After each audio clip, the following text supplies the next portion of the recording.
హర్ష 3 రోజులు పెళ్లి వాడికి. ఎంగేజ్మెంట్ పెట్టుకుని అప్పుడు నన్ను వచ్చి కలిశాడు. ఇప్పుడు పెళ్లి పెట్టుకుని నిన్ను వచ్చి కలిశాడు. అసలు తిన్నగా రాడా వీడెప్పుడు? అయినా వీడి దగ్గరే నీకు అన్ని దొరుకుతాయని నమ్ముతున్నాను. Is it?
బ్రో మేము సర్దుకుపోయి బ్రతుకుతున్నామని అర్థమైపోయింది. ఇంకేదో దారి ఉందన్నావుగా, అది చెప్పి చావచ్చుగా. అది చెప్తే అర్థం కాదు, ప్రూవ్ చేయాలి. అది ప్రూవ్ చేయాలంటే నా పక్కన విభా ఉండాలి. ఇన్నిసార్లు ఫోన్ చేసి ఫోన్ ఎత్తలేదంటే తను మళ్ళీ హర్ట్ అయి ఉంటుంది. తను హర్ట్ అయితే వచ్చి మొహం పైన జోకులేస్తుంది. అది జరగలేదు కాబట్టి నాకు ఇంకా హోప్ ఉంది. సరే, మాకు టైం అవుతుంది. పక్కనే పెళ్ళికి వెళ్తున్నాం. నిన్నెక్కడ డ్రాప్ చేయాలో చెప్పు. ఎవరి పెళ్ళికి బ్రదర్? మేఘా, హర్ష. మేఘా నీకేమవుతుంది?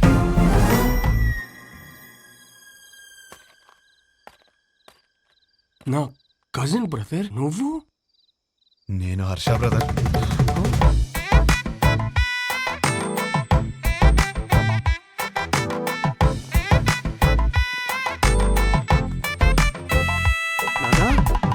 ఏంటి నాన్న నీ ప్రాబ్లము? మేఘాన్ని చేసుకుంటే లైఫ్ ఎంత బాగుంటుందో తెలుసా? చెప్పు చెప్పు, నీ మనసులో ఏదో ఉంది, చెప్పురా నాన్న. నాకు ఒకసారి చెప్పు, ఒకసారి చెప్పు. ఈ పెళ్లి చేసుకుంటే నీతో కాపురం చేసినట్టు ఉంటుందిరా. నాతో కాపురం చేసినట్టు ఉంటుందా? ఎంత బాగా చూస్తున్నారా నిన్ను. చోకొట్టి పడుకోబెట్టాను, ఊకొట్టి లేపాను, ఎప్పుడంటప్పుడు మ్యాగీ నూడిల్స్ పెట్టాను. ఇంకా ఆపరా. For the first time I think I need a shoulder రా. For the first not the shoulder I want, but రేయ్, when nothing is available, go for the reachable. Come on.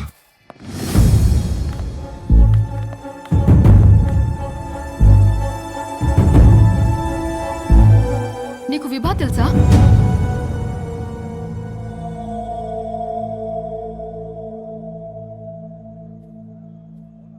అరే, తెలియకపోవడం ఏంటి?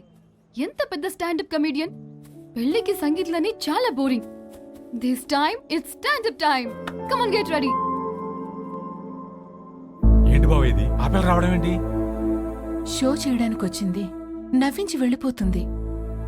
నవ్వించకపోయినా పర్వాలేదు, నవ్వుల పాలు చేయకపోతే చాలు. హర్ష, విభా బాగా హర్ట్ అయి ఉంటుంది. ఇప్పుడు ఎలాంటి జోక్స్ వేస్తుందో ఏంటో. ఆ జోకులు నీ మీద మాత్రం వేయకూడదని కోరుకుంటున్నా.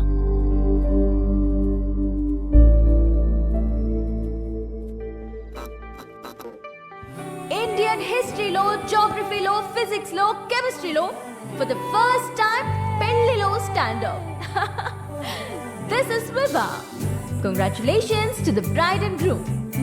Thank you. మా బతుకు బస్ స్టాండ్ అవ్వకుండా కాపాడేదే మొగుడు పెళ్ళాల జోక్స్. అమ్మ తల్లి, మామే జోకులు వద్దమ్మా. అరే వద్దమ్మా. వద్దా? వద్దు. సరే, నా గురించి చెప్తా. నా లైఫ్ లో నన్ను బాగా ఇన్ఫ్లుయెన్స్ చేసిన ఒక వ్యక్తి ఉన్నాడు. అతని పేరు సుబ్బు. మా నాన్న. మీరు అనుకున్నది కరెక్టే, తన పేరు సుబ్రహ్మణ్యమే. కానీ నా కథ వింటే సుబ్బు అని పిల్లడమే ఎక్కువ అని మీరే ఫీల్ అవుతారు. రియలీ అంత టార్చర్ పెట్టాడు. ఇదే మాట సుబ్బుని అడిగాను అనుకోండి, వీడొద్దు వాడొద్దు అని నేనే టార్చర్ పెట్టానంటాడు. మరి పెళ్లి కొడుకుల్ని పేక ముక్కల్లా చూపిస్తూనే ఉన్నాడు.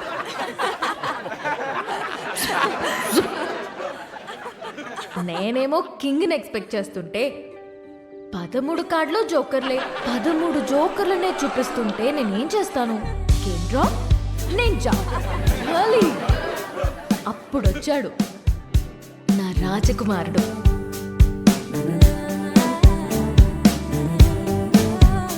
పెళ్ళే వద్దురా బాబు అని నేను తిరుగుతుంటే కబుర్లు చెప్పుకుందామా కలుద్దాం అని నాకే తెలియకుండా నా నోట్బుక్లో రాశాడు. సుబ్బు పంపిన జోకర్ అయి ఉంటాడులే అనుకుని లోలా బైక్ ఎక్కా. వాడు చెప్పాడు కబుర్లు. రోజంతా టైమే తెలియలేదు. దిగాక తెలిసింది వాడు లోలా వాడు కాదు, ఆ బుక్లో రాసిన అవులాగాడు. సుబ్బు పంపిన వాడికి అంత బుర్ర ఉండదే అనుకుని దమ్ముంటే కలువన్నాను. వాడి సంగతి తేల్చేద్దామని రమ్మన్నా. పెళ్లి విషయంలో నాకున్న భయం పోవాలంటే యూ నీడ్ అ హోప్ అని నా కోసం పింక్ బలూన్ పెట్టాడు. హోప్ అంటే ఎంత బలంగా ఉండాలి. బలూన్ ఇచ్చాడు. అదే ఆలోచించుకుంటూ సిటీ మొత్తం తిరిగాను. అప్పుడు తగిలాడు ఒకడు. చుట్టూ పొదలు, మనుషులు లేరు. వెన్నులో వణుకు మొదలైంది. ఏం కావాలరా అని అడిగితే ఒక్క ఛాన్స్ ఇమ్మన్నాడు. ఎలాగో ఎస్కేప్ అయ్యి ఇంటికొచ్చాను గాని వణుకు మాత్రం తగ్గలేదు. ఎవరితోనైనా మాట్లాడితే భయం పోతుందని కాంటాక్ట్ లిస్ట్ మొత్తం వెతికాను. ఎవరికే చేయాలనిపించలేదు. సుబ్బుకి చేద్దామంటే అక్కడికి ఎందుకు వెళ్ళావు, అక్కడేం పని నీకు అని మొదలెడతాడు. నా సిచ్యువేషన్ని అర్థం చేసుకోడు. సడన్గా ఒంటరిగా ఉన్నానని అనిపించింది. కాంటాక్ట్ లిస్ట్లో ఎన్ని వందల పేర్లు ఉన్నాయని కాదు, అవసరమైనప్పుడు మన ఎమోషన్స్ని షేర్ చేసుకోవడానికి మనకంటూ ఒకడు ఉండాలి. అందుకే పెళ్లి చేస్తారేమో. అప్పుడొచ్చింది మెసేజ్ వాడి దగ్గర నుండి, calm down, you're not alone అని. ఆ ఒక్క మాట నాకు ధైర్యాన్ని ఇచ్చింది.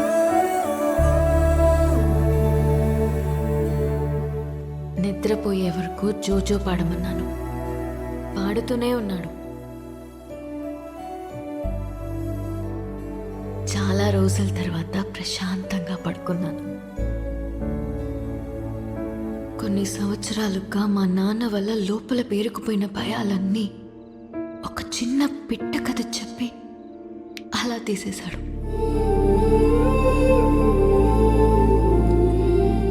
కనిపించకుండానే ఒక కాపురం చూపించాడు. కలుద్దామనుకున్నా. మా నాన్నకి హీ ఈజ్ ద వన్ అని చూపించాలని వెయిట్ చేశాను. అంతలోనే మా నాన్న షాక్ ఇచ్చాడు. వాడికి పెళ్ళి అని.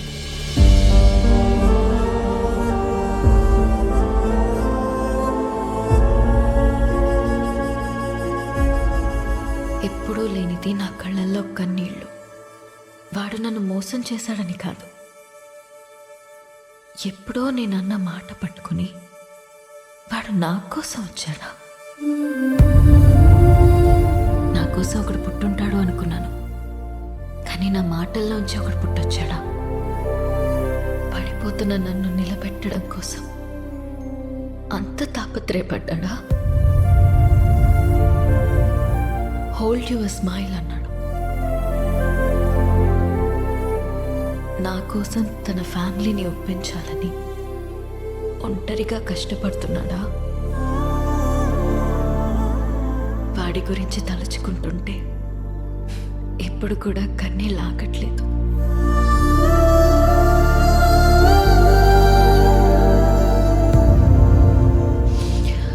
ఇప్పటికిప్పుడు వాడిని హక్ చేసుకోవాలనుంది,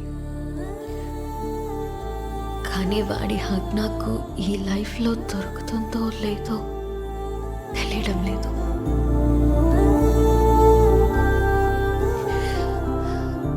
కథ మధ్యలో ఆపేస్తున్నందుకు క్షమించండి.